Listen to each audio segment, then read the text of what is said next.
창조. 하나님께서 이 세상을 창조하실 때 어떻게 창조하셨을까요? 마법처럼 얍 하면서 마법처럼 갑자기 짠 하고 창조하셨을까요? 꽃이 피기까지의 모습을 보면 알 수 있어요. 여러분에게 꽃씨를 주고 이 꽃을 피울 때까지 잘 키워보라고 한다면 여러분은 뭐부터 하시나요? 먼저 잘 자랄 수 있는 화분과 영양분이 있는 흙을 준비하겠죠? 화분에 흙을 넣고 씨앗을 심은 뒤 잘 자랐으면 좋겠다 하고 생각할 거예요. 한 번에 꽃이 짠 하고 크는 것이 아니기에 여러분은 매일매일 관찰하고 물도 주며 설레임으로 기다릴 겁니다. 그렇게 물을 주다가 어느 날 초록색 새싹이 돋아났을 때에는 정말 기쁠 거예요. 아직 꽃이 피지 않았지만 기쁨과 행복을 느낄 겁니다. 그리고 이 새싹이 꽃이 될 때까지 물과 양분을 주고 사랑을 주면서 설레임으로 기다리겠죠. 꽃봉오리가 나오고 꽃이 활짝 피었을 때 여러분의 행복감은 이루 말할 수 없을 거예요. 하늘 부모님이 이 세상을 창조하셨을 때에도 꽃이 피기의 과정처럼 하나하나를 창조하실 때마다 설레임 가득한 인내의 과정이 있으셨답니다. 하나하나 창조되는 과정을 눈으로 보시면서 누구보다도 기쁘셨을 거예요. 그 마음을 가장 잘 아는 분이 바로 부모님입니다. 아기가 태어날 때도 한 번에 약 하고 태어나는 것이 아니라 10달 동안의 인내와 사랑과 정성의 과정을 거치게 됩니다. 부모는 아기가 태어나고 나서 준비하는 것이 아니라 태어나기 전부터 미리 준비합니다. 아기가 태어나면 잘 수 있는 침대를 준비하면서 아기가 이 침대에 누워있을 모습을 상상하며 행복해합니다. 아기가 이 옷을 입겠지 생각하며 입을 옷과 아주 작은 아기 양말을 보면서 부모님의 입가에는 행복한 미소가 번집니다. 이렇게 하나하나 준비하면서 부모는 행복해합니다. 정성과 사랑 그리고 설레임으로 가득한 10달 동안의 인내의 시간을 거치면 아기가 태어나게 되는 것이죠. 여러분, 부모님은 아기가 태어나기 전에 준비하면서 느꼈던 행복보다 아기가 태어나는 순간 느꼈던 행복은 이루 말할 수 없는 행복함과 감격의 순간을 경험하게 됩니다. 아기가 태어나기 전에 모든 걸 준비하고 아기를 맞이하는 것처럼 하늘 부모님은 가장 소중한 존재인 인간을 가장 마지막에 창조하셨습니다. 이처럼 하늘 부모님도 세상을 창조하실 때 그냥 한 번에 얍 하고 창조하신 것이 아니라 행복과 설레임 가득한 인내의 시간을 거치셨을 것이고 또 정성과 사랑으로 창조하셨을 겁니다. 성경에는 하나님의 창조 과정을 이렇게 표현합니다. 혼돈하고 공허하여 흑암이 깊음 위에 있는 데서 빛을 창조하신 것으로 출발하여 먼저 물을 궁창 위와 아래로 갈라세우고 다음에는 육지와 바다를 가르고 다음엔 식물을 비롯하여 어류, 조류, 포유류, 인류를 창조하셨고 인류를 창조하는 데까지 6일이라는 기간이 들었다고 기록되어 있습니다. 이처럼 하나님께서 이 세상을 창조하실 때에는 시간적인 과정이 있었음을 알 수 있습니다. 과학에서는 어떻게 이야기할까요? 과학자들의 이야기가 수천 년 전 기록된 이 성경의 천지창조 과정과 어느 정도 일치하는 것을 알 수 있습니다. 과학에서 우주는 처음에는 가스 상태로 물이 없는 시대, 무수 시대가 있었으며 혼돈과 공허한 가운데 천체를 이루었고 비가 내리면서 유수시대가 되면서 물로 된 궁창을 형성했고 다음에는 화산이 분출하면서 물속에 육지가 드러나 바다와 육지가 생겼으며 하등의 식물과 동물에서 시작되어 순차로 어류, 조류, 포유류, 인류가 형성되었다고 합니다. 또 지구의 연령을 10억 년으로 추산하고 있습니다.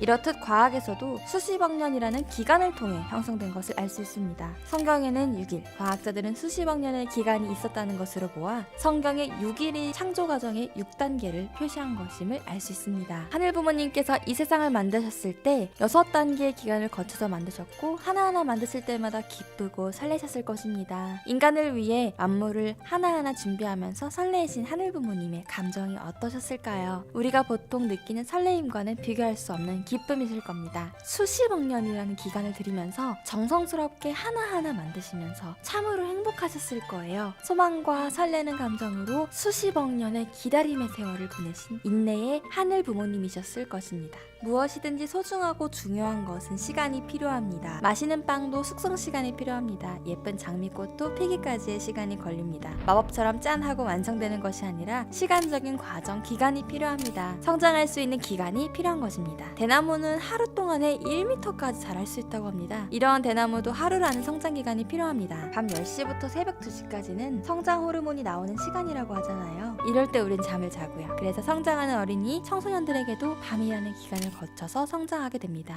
키와 같은 외모뿐만 아니라 내적인 마음의 성숙도 하루아침에 되는 것이 아닙니다. 어떠한 기간을 거쳐서 성숙하게 되는 것입니다. 성경에서도 하나님께서 첫째 날에 창조를 마치자마자 저녁이 되며 아침이 되니 이는 첫째 날이라고 말씀하십니다. 여러분, 보통 2박 3일 수련회를 가더라도 저녁 되고 밤을 지나서 다음날 아침이 되면 둘째 날이라고 하잖아요. 그런데 성경에 첫째 날이라고 하신 것은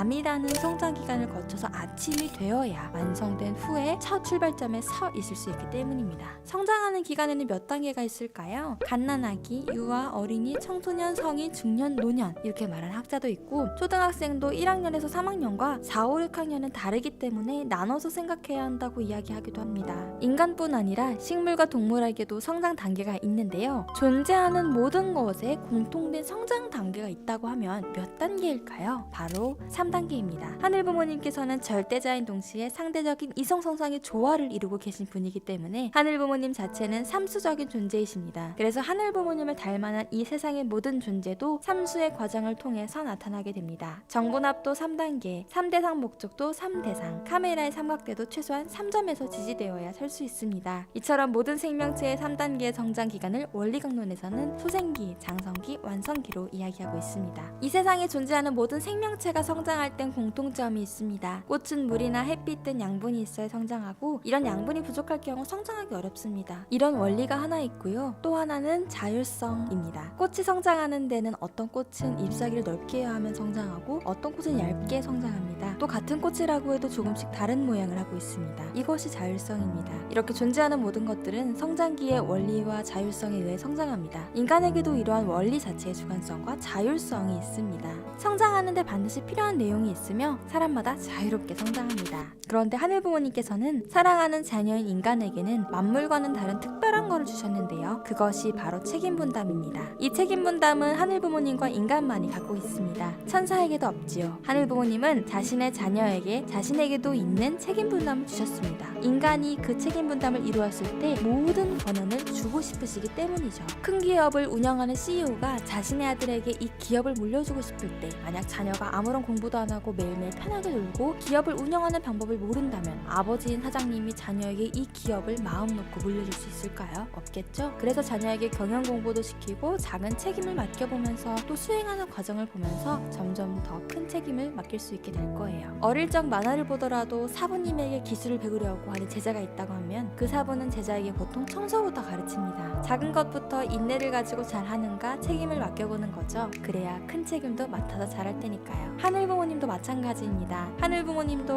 부모님이 창조하신 이 세계를 자녀인 인간이 주관하길 바라셨습니다. 그러면서 올바르게 잘 성장하고 책임을 훌륭히 수행할 수 있도록 주신 것이 바로 책임 분담입니다. 기업의 사장님이 자신의 아들을 괴롭히기 위해서 주신 것이 아니며 사부가 제자에게 중요한 기술을 알려주기 싫어서 그런 것이 아닙니다. 정말로 사랑하기에 사랑하는 자녀가 훌륭하게 이것을 잘 맡아서 이어가기를 바라는 마음일 겁니다. 하늘 부모님도 수십억 년의 세월 동안 정성스럽게 만드신 이 창조물에 참 주인이 나와서 이것을 주관하길 바라셨습니다. 그래서 주신 것이 바로 책임 분담입니다. 그래서 부모가 자녀에게 주는 큰 선물이 바로 책임 분담입니다. 우리에게는 책임 분담이 있습니다. 하늘 부모님이 주신 사랑의 선물이자 인간 스스로가 이루어낼 수 있는 책임이죠. 하늘 부모님께서는 인간이 이 책임 분담을 이루고 모든 만물을 주관하여 하늘 부모님과 일치된 직접 주관권에 들어가 하늘 부모님과 하나 되길 바라셨습니다. 완성에 이룰 수 있는 그 열쇠는 바로 책임 분담이 있습니다. 책임 분담을 완성하여 하늘 부모님과 심정적으로 일치하는 삶을 살아갈 주인은